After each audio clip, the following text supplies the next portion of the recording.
गरुडगमन तव चरणकमलमिह मनसि लसतु मम नित्यम् गरुडगमन तव चरणकमलमिह मनसि लसतु मम नित्यम् मनसि लसतु मम नित्यम् मम तापमपाकुरुदेव मम पापमपाकुरुदेव मम तापमपाकुरुदेव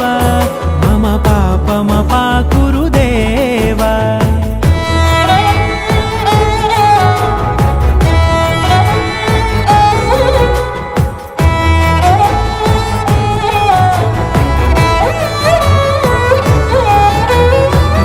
जनयन विधिनमुचिहरण मुख विबुध विनुत पद पद्मा जलजनयन विधिनमुचिहरण मुख विबुध विनुत पद पद्मा विबुध विनुत पद पद्मा।